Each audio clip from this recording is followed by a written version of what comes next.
Branch express courier private limited. Domestic international cargo. உங்கள் இல்லம் தேடி வந்து கொரியர் புக்கிங் டெலிவரி செய்து தரப்படும். தலைப்புச் செய்திகள். அரசுமுறை பயணமாக ஜோர்டான் சென்றுள்ள பிரதமர் மன்னர் அப்துல்லாவுடன் ஆலோசனை.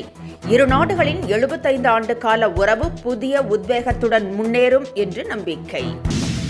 சென்னையில் நடைபெற்ற முத்தமிழ் பேரவையின் விருது வழங்கும் விழா. நடிகர் நாசருக்கு கலைஞர் விருதை வழங்கினார் முதலமைச்சர் மு.க.ஸ்டாலின். 2026 போட்டியிட ஆர்வத்துடன் விண்ணப்பங்களை வாங்கிச் சென்ற தொண்டர்கள். இபிஎஸ் தங்கள் தொகுதியில் போட்டியிட வேண்டும் என 349 மனுக்கள் பெறப்பட்டன. பள்ளிகளுக்கு அரையாண்டு விடுமுறையை மாற்றி அறிவித்தது அரசு. டிசம்பர் 24ஆம் தேதி முதல் ஜனவரி 4ஆம் தேதி வரை விடுமுறை. சென்னை உள்ளிட்ட பல்வேறு மாவட்டங்களில் அதிகரிக்கும் பனிமூட்டம். மார்கழி மாதம் இன்று பிறந்ததால் மேலும் அதிகரிக்கும் என கணிப்பு. இனி விரிவான செய்திகள். ஜோர்டான் சென்றுள்ள பிரதமர் நரேந்திர மோடி அந்நாட்டு மன்னர் 2ஆம் அப்துல்லாவுடன் கலந்துரையாடினார். இந்த சந்திப்பு அதிகாரப்பூர்வமாக இருந்தது என பிரதமர் தெரிவித்திருக்கிறார்.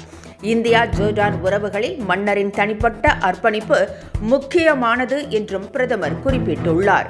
75 ஆண்டு கால ராஜாங்க உறவு வரும் காலங்களில் புதிய ஆற்றலுடன் முன்னேறும் என்றும் பிரதமர் குறிப்பிட்டுள்ளார்.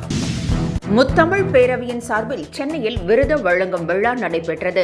சென்னையில் நடைபெற்ற இந்த விழாவில் முதலமைச்சர் மு.க.ஸ்டாலின் கலைஞர்களுக்கு விருது வழங்கி பாராட்டினார். நடிகர் நாசருக்கு கலைஞர் விருதையும் அவர் வழங்கினார். அப்பொழுது பேசிய முதலமைச்சர் கலைஞர் விருது பெறுவதற்கு நாசர் தகுதியானவர் என்று குறிப்பிட்டார். இதற்கு பதிலளித்த நாசர், கலையை ஆழமாக பயன்படுத்த வேண்டும் என்ற பொறுப்பை இந்த விருது உணர்த்துகிறது என்றார். அதிமுக சார்பில் 2026 தேர்தலில் போட்டியிடுவதற்கான வேட்பு மனுவை கட்சியின் தலைமை நேற்று முதல் விநியோகம் செய்ய தொடங்கியுள்ளது. முதல் நாளிலேயே பலர் ஆர்வத்துடன் பெற்றுச் சென்றனர். முன்னாள் அமைச்சர்கள் ஜெயக்குமார், திண்டுக்கல் சீனிவாசன் உள்ளிட்டோர் மனுக்களை பெற்றுக் கொண்டனர். பலர் எம்ஜிஆர், ஜெயலலிதா வேடமணிந்து வந்து மனுக்களை வாங்கிச் சென்றனர். இபிஎஸ் தங்கள் தொகுதியில் போட்டியிட வேண்டும் என 349 பேர் மனுக்களை பெற்றுக் கொண்டனர். முதல் நாளில் 1237 மனுக்கள் பெறப்பட்டதாக தெரிகிறது. பள்ளிகளில் அரையாண்டு தேர்வு விடுமுறையை தமிழக அரசு அறிவித்திருக்கிறது. டிசம்பர் மாதம் 24ஆம் தேதி முதல் ஜனவரி 1ஆம் தேதி வரை 9 நாட்கள் விடுமுறை என ஏற்கனவே அறிவிக்கப்பட்டிருந்தது. தற்பொழுது டிசம்பர் 24ஆம் தேதி முதல் ஜனவரி 4ஆம் தேதி வரை விடுமுறையாக இருக்கும் என அறிவிக்கப்பட்டுள்ளது. இதன்படி 12 நாட்கள் விடுமுறை கிடைக்கும். நிகழ்ச்சி ஒன்றில் பங்கேற்ற பீகார் முதலமைச்சர் நிதிஷ்குமார் ஒரு பெண்ணின் முகத்திலிருந்து ஹிஜாபை இழுத்த சம்பவம் பரபரப்பை ஏற்படுத்தியுள்ளது. அந்நிகழ்ச்சியில் ஆயுஷ் பெண் மருத்துவருக்கு சான்றிதழை வழங்கிய நிதிஷ்குமார் அந்த பெண் முகத்தில் அணிந்திருந்த ஹிஜாபை இழுத்தார். இதனால் அங்கிருந்தவர்கள் அதிர்ச்சி அடைந்தனர். இது தொடர்பான வீடியோ தற்போது வைரலாகி வருகிறது.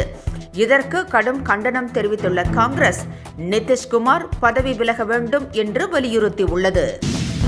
வடகிழக்கு பருவமழை ஓய்ந்துள்ள நிலையில் தமிழகத்தின் பல்வேறு மாவட்டங்களில் பனிமூட்டம் அதிகரித்து காணப்படுகிறது. சென்னை நகரிலும் உடலை நடுங்க வைக்கும் அளவுக்கு குளிர் இருக்கிறது. இதனிடையே மார்கழி மாதம் இன்று பிறந்திருப்பதால் பனிமூட்டம் மேலும் அதிகரிக்கும் என சென்னை வானிலை ஆய்வு மையம் எச்சரித்திருக்கிறது. எனவே அதிகாலை நேரத்தில் வெளியே செல்வோர் குளிரை தாங்கக்கூடிய ஆடைகளை அணிந்து செல்லும்படி அறிவுறுத்தப்பட்டுள்ளது.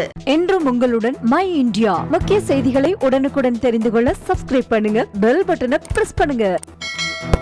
என்றும் உங்களுடன் மை இந்தியா.